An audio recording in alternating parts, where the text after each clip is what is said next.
Hey friends, all across the internet, people are in an uproar about Ableton 11. It feels like you're not allowed to be neutral about this. You either need to be super stoked about all the new things, or you're supposed to be ultra mad about the fact that the update isn't free like Logic. I'd like to offer what I hope is a peaceful respite from the endless barrage of rhetorical absolutism and DAW elitism, and simply just discuss whether or not Ableton 11 is worth updating for you and what you do. And I think the best way to do this is to go over the new features in Ableton 11, but instead of showing them off, let's look at how you might end up using them in the real world so you can see if it's worth it for you. So the first thing is comping. I already posted a video showing the new comping feature in Ableton 11. Comping is just the act of looping a section, recording audio or MIDI, and then being able to select snippets of each take to form one perfect take out of all of them. So for someone like me who's been producing music with a live band for 15 years with Ableton, this is a godsend and something I've been harping on in the Ableton forums for almost a decade. So you might think that this feature only matters for instrument players. I see this comment more than any other one. Why should I have to pay for comping? I don't even need that. First of all, you don't have to pay for anything. Secondly, anyone who thinks comping is just something for live musicians isn't seeing the big picture. I guarantee you that next year you're going to see a whole new workflow emerge from the EDM, IDM, glitchy producer scene, where you set up comping from a track output that contains glitchy plugins like Granulator, Stutter Edit, Glitch Machines, Fracture, and so on, chopping and mangling stuff into multiple takes, then editing those takes back into your productions. Make no mistake, this is going to revolutionize those genres. Now, at some point I'll make a video about that, but I'm going to wait until you actually have Ableton 11 before I do that. So yeah, it's not just for instrument musicians. Now, when it comes to comping, the immediate rhetoric that you hear from other DAW users is, well, my DAW's had this feature for years, and to be fair, Ableton is shamefully late at the comping game, but consider for a second Ableton's unique warping algorithms. Some of them, especially the texture algorithm, is the basis for many electronic producers' unique sound. I can imagine that the elastic audio warping feature in Ableton was a bit more difficult to implement into the comping workflow than it was in other DAWs. Also, Ableton rolled comping out with the ability to link tracks together, so they did it right from the very beginning. So if you have a multi-mic setup with a drummer, for example, you can create linked track takes, which makes getting the drums right a lot easier and a lot faster.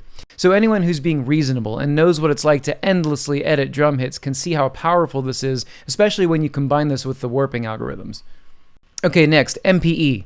For those of you that don't know what this is, it doesn't stand for maximum permissible exposure, as in your laptop will still melt down if the aliens come correct with laser beams. But what it does stand for is MIDI polyphonic expression, which, yes, means that instruments with poly aftertouch are more expressive. But what you might not know is that it also means that parameters can change on a per-note basis via the new note expression view.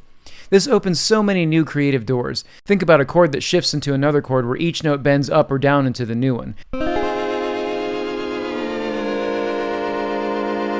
That's only one of 1,000 ways you could take this, and Ableton's push is MPE ready, which I didn't even know until I got the beta. It's crazy. Now, another thing that it seems to be hard for people to understand is that you don't need anything instrument-wise that supports MPE to actually use MPE. It's now part of the piano roll. I think that this whole MPE thing is going to be really huge. Okay, the new devices. The new devices are pretty rad. The spectral stuff is nice, and the new doubler is really good, actually. But the new reverb is an absolute boss. Ableton's original reverb was never really a standout effect for me. But the new reverb is amazing. It does all the sweet algorithmic things that pedal reverbs do, like Big Sky and Empress, Ventress, Black Hole, etc., but it also brings convolution to the table, and it sounds really good.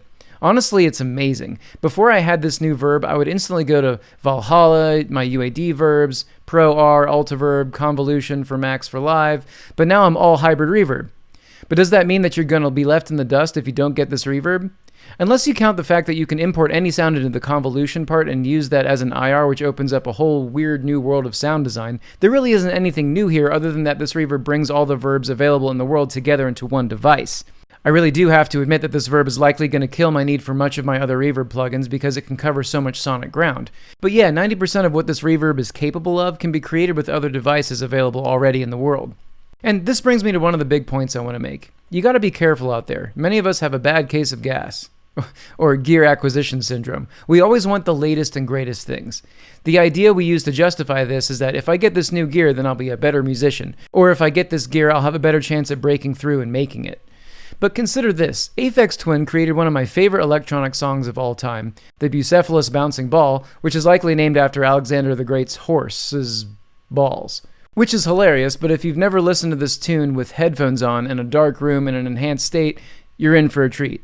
But anyway, Mr. James created this IDM masterpiece of a tune with what we would consider primitive gear in 1997. And that's along with all the other insane music the guy made before that. I'm bringing this up because while I think it's amazing to be surrounded by all this gee-whiz tech, you can do amazing things with any version of Ableton. So don't think that if you can't afford to upgrade right now that you're going to be left in the dust. That's just not true. Now moving on to stage musician improvements, I don't want to diminish how incredible this new version 11 is going to be for live musicians. The tempo following, the scene follow actions, the new 16 macros and racks, this is going to be a game changer for me specifically. Before now, I had to program each and all of my clips to play in follow actions for live shows, or I had to manually launch the next scene for each new part in my band. It was super tedious, and this is going to totally revolutionize that. But the new 16 macros is going to be huge for studio musicians. Let me explain. You can now randomize parameters. Imagine starting up a sound design session when you're looking to create a bunch of new material. Randomizers are so useful, and when all else fails, they can be really inspiring. Imagine having a vocal that you want to glitch up. Just slap a beat repeat in there, followed by whatever else, and map all 16 controls to the macros and scramble away. This is also, and again, mark my words, this is going to be a common production technique in 2021. So again, these new features, though marketed toward live musicians, are going to be very useful in the studio. CPU monitoring. Now this may seem gimmicky to you, but I don't know how many times I've loaded up a project and been right at the roof of what my computer can handle, and I need to do just one more little thing to the track. And I don't want to take the time to freeze a bunch of tracks. If I only knew which track was the culprit of my CPU woes. Oh snap, it's this a-hole. This has already saved me multiple times, and I've only been using Ableton 11 for about a month. So yeah, there's more to go over, but at this point I'm sure you've heard enough about Ableton 11 and you'd rather just get back to making music, which is what you should be doing anyway. And by the way, I wanted to mention that I finally launched my Ableton courses. If you're into Ableton production and you want to learn more, here's a free webinar with some awesome tips on how to make better music and where you can get a taste of what my full courses are like. The link will also be in the description and comments, so if you like my teaching style, check that out.